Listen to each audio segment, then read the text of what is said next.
Musa alaihissalam.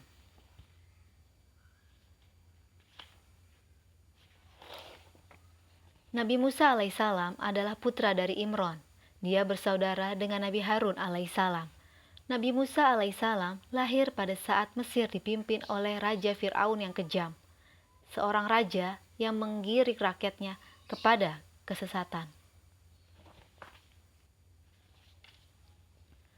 Suatu hari, Fir'aun melihat dalam mimpinya ada api yang berasal dari Yerusalem membakar seluruh kerajaan Mesir, dan semua terbakar kecuali keturunan Bani Israel. Ahli tafsirnya berkata, akan ada anak laki-laki dari Bani Israel yang akan menghancurkan kerajaan Fir'aun. Fir'aun memerintah untuk membunuh setiap bayi laki-laki dari Bani Israel. Ibu Nabi Musa alaihissalam ketakutan ketika akan melahirkannya. Ia takut jika nanti bayinya akan dibunuh. Petunjuk Allah mengilhami ibu Nabi Musa alaihissalam agar ia menghanyutkan bayinya ke sungai Nil di dalam sebuah peti, sehingga akhirnya peti itu sampai ke kolam kerajaan.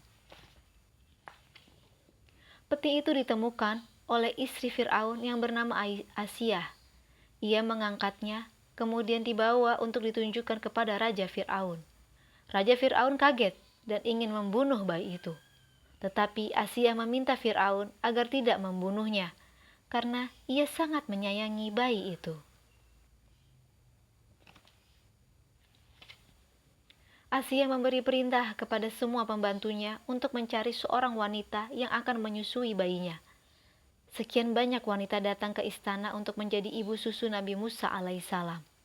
Akhirnya, ibu kandung Nabi Musa alaihissalam yang bisa menyusuinya, karena Nabi Musa alaihissalam tidak mau menyusu dari wanita selain ibunya. Ketika Nabi Musa alaihissalam dewasa, ia pergi ke kota. Di perjalanan, ia melihat ada perkelahian antara dua orang. Dia langsung melerainya. Lelaki itu tidak mengenal Nabi Musa alaihissalam, yang malah memusuhi Nabi Musa alaihissalam. Nabi Musa alaihissalam membela diri, dan tanpa sengaja Nabi Musa alaihissalam membuat orang Khitbi itu tewas.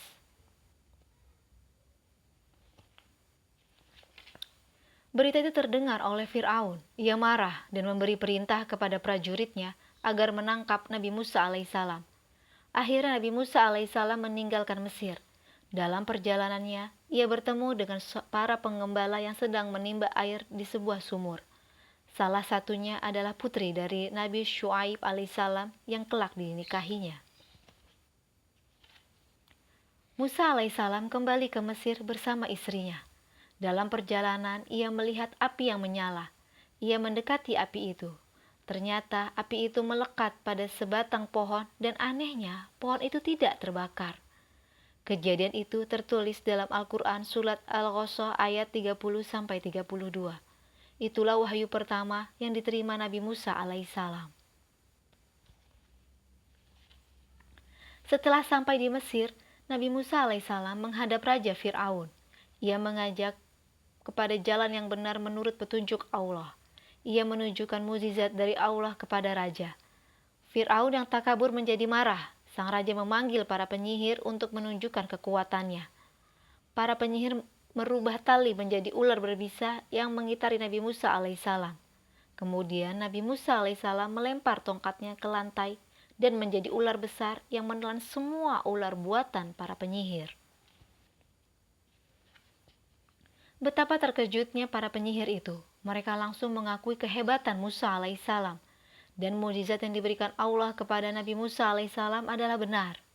Raja Fir'aun menjadi marah melihat kejadian itu.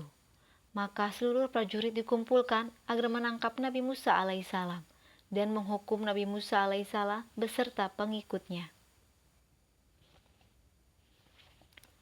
Nabi Musa alaihissalam dan para pengikutnya yang berjumlah sedikit tidak akan bisa menghadapi bala tentara Fir'aun yang kuat. Nabi Musa alaihissalam bersama pengikutnya melarikan diri dari kejaran Fir'aun dan bala tentaranya. Mereka terus berlari hingga ke tepi lautan, terdesak oleh tentara Fir'aun. Nabi Musa alaihissalam berdoa kepada Allah agar diberi keselamatan. Kebesaran Allah ditunjukkan dalam peristiwa ini.